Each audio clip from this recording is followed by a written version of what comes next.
دستپیکی ده سیدای ملزاهد الخزنوی شیخ زاد از خزنی دستپیکی سیدا کرم که مجرات لسر آستنگ و مشقت لسر عالمه وان آستنگ و مشقت سیاسی و اجتماعی و نتیجه وان قالوا لسر عالمه تشد به کرم که سیدا قوتن آویه. بسم الله الرحمن الرحيم. الحمد لله رب العالمين والصلاة والسلام على سيدنا محمد الصادق الوعد الأمين وعلى آله وأصحابه الغر الميامين. بادئ ببدء أحييكم بتحية الإسلام تحية أهل الجنة تحيتهم فيها سلام. فسلام الله عليكم ورحمته وبركاته. طبتم وطاب سعيكم Selamun Aleyküm ve Rahmetullahi ve Berekatuhu. Hoş geldiniz. Rabbim cennette yerlerinizi hazırlasın inşallah. Beni sizinle burada, bu mübarek saatte, böylesi bir yerden toplayan Allah'a teşekkür ederim. Şükrederim.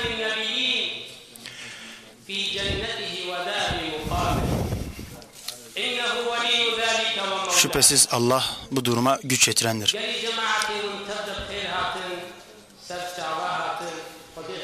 تضامن بك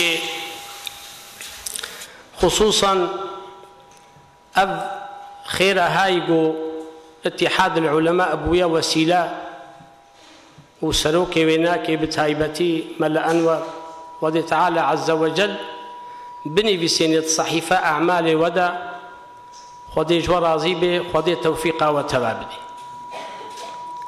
أما بعد فإن الدعوة إلى الله هي وظيفة الأنبياء الذين هم خيرة الله من عباده وسفراؤه إلى خلقه،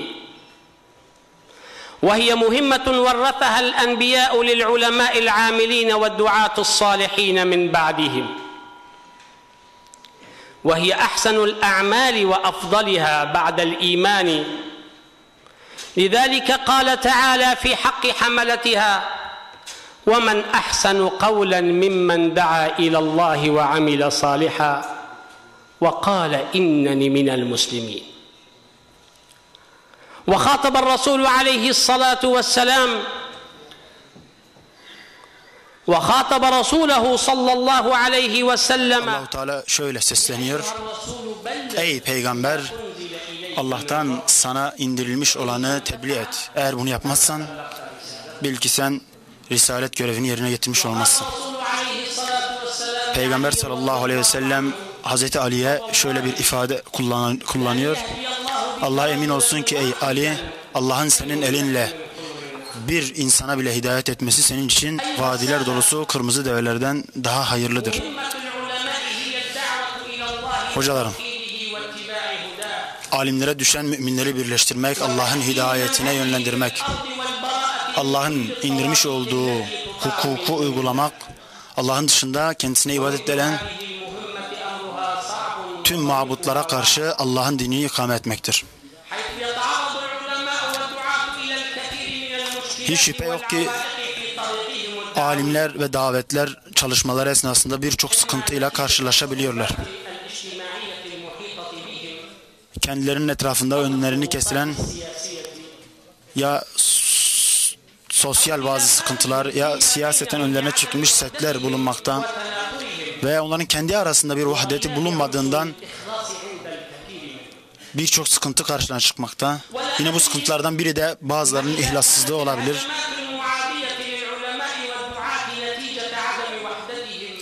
Ve hiç şüphe yok ki alimlerin bu kadar sıkıntı çekmesinin en büyük sebebi belki görüş birliğine varamamaları. Çünkü Rabbimiz kitabında şöyle buyuruyor: münakaşa etmeyin kötü manada, olumsuz manada münakaşa etmeyin, yoksa ayrılırsınız, yenilirsiniz, gücünüz kuvvetiniz dağılır. Biz buraya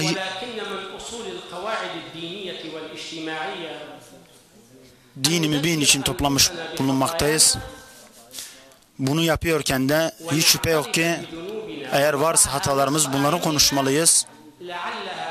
Varsa yanlışlarımızı düzeltmeliyiz ki ancak bu şekilde biz umduğumuz uyanışa ulaşabiliriz. Hiç şüphe yok ki şu an harici ve dahili birçok kuvvet gece ve gündüz boyunca sırf alimlerin bu yolunu engellemek için çalışmalar yapmaktalar. Batı'da kukla liderler eliyle şu an laiklik bayraklarını sallamakta, Müslümanların önünü engellemekte ve alimlerin toplumdaki etkilerini azaltmaya çalışmaktadır. Öyle ki alimlerin hiçbir anında hiçbir etkisi kalmayacak şekilde getirmeye çalışmaktadır.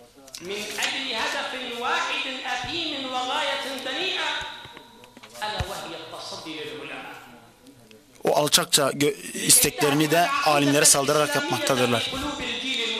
Alimlere saldırmasının sebebi de yeni nesil olan Müslüman neslin kalbindeki imanı öldürmek, bitirmektir. Öyle ki İslam toprakları onlar için kolay yutulan bir lokma haline gelebilsin. Maalesef şu an batıya çalışmakta olan birçok kurumla alimlerin önü kesilmekte. Tabi bunlar bizim aşılması gereken sorumluluklarımızdandır. Şu an alimlere büyük bir fikri savaş açılmış durumdadır. Bunların amacı alimleri değerini düşürmek ve şu an böylesi bir davranış İslam topraklarını baştan sona sarmakta, alimler engellenmeye çalışmaktadır.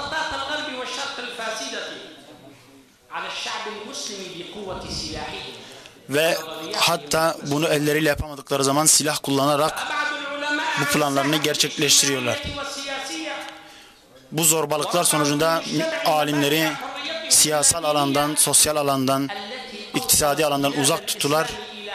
Öyle bir hale getirdiler ki İslam ümmeti karmakarışık bir durumda ve bizim ahlaki ve dini değerlerimize savaş açılmış bulunmakta. En büyük dava sıkıntılarından bir tanesi de yine alimlerin devlet çalışanı olmaları, belki bu tür bir zorlukta kalmalarıdır. Çünkü iplerini onların eline verenler maalesef İslam hükümlerini uygulamaktan geri kalabiliyorlar. Sırf bunu da belki görevden ayrılmamak için yapabiliyorlar. Liderlere karşı gelen alimlere gelince, onlardan korkmayıp karşılarında duranlara gelince, bunlar da büyük ihanet işlemiş duruma düşürülüp ya idam ediliyorlar ya cezaevlerine gönderiliyorlar. Bunlar bildiğimiz durumlar.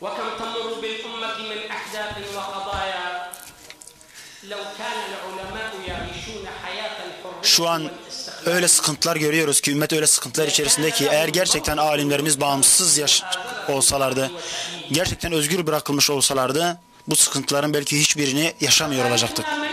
Bizim tarihimiz bunu gösteren birçok delille doludur. Sultan 1. Selim döneminde gayrimüslim akalliyatın, azınlığın İstanbul'da, bunlar ki Ermeniler, Yahudiler, Yunanlar, bunların bazı olaylar çıkardığını duyunca kızdı ve şöyle bir karar verdi. Bu azınlıkların yola getirilmesine yönelik bazı kanunlar çıkardı ve buna muhalefet edenlerin de cezalandırılacağını söyledi.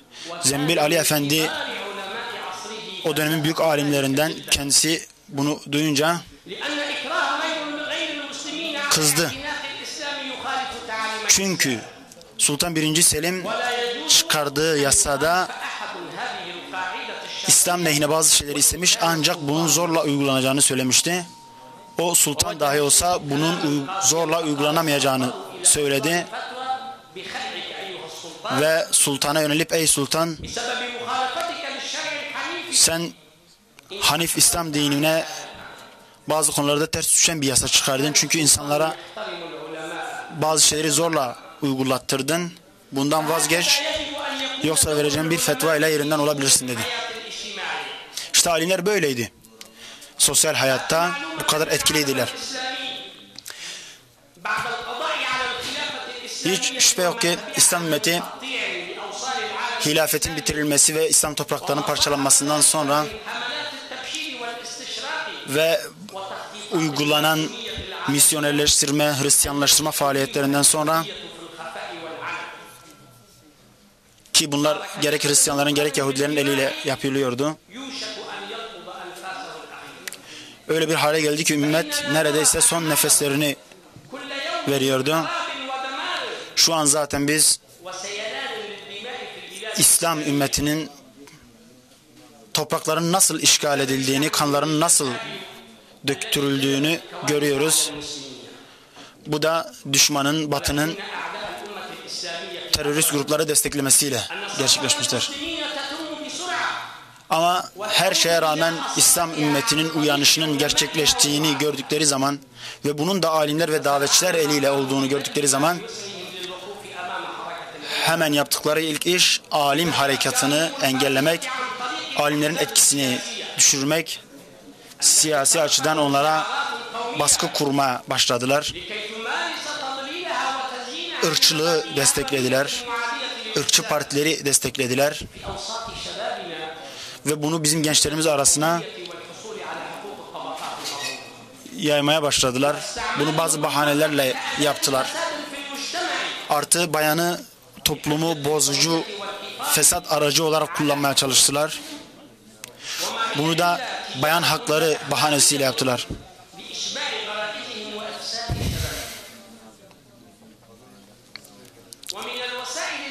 Yine kullandıkları vesilelerden bir tanesi de asker kullanmayla oldu.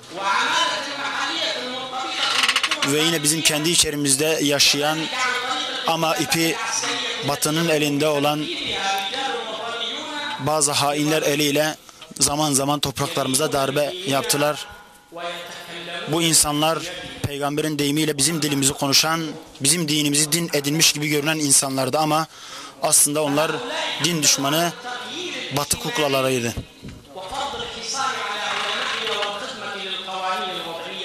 Ve bu şekilde Batı'nın kanunları uygulandı. Dinde hiçbir yeri olmayan şeriatlar getirildi. Alimlerin önleri engellendi. Ve alimler sosyal ve siyasal alandan silindiği zaman işte şu an gördüğünüz parçalanmışlık durumu İslam ümmetine hakim oldu. İslam ümmeti maalesef zafiyete düştü ve düşmanların elinde bir oyuncağa dönüştü. Ve maalesef İslam ümmetinin kurumları, liderleri, siyasetçileri, partileri Batı'nın belirlediği yol edindiler. Onların istediği yolda yürüdüler. Ta ki Batı istediğine kavuştu ve İslam topraklarının kendisini kendileri için birer karargah, birer garnizon edindiler.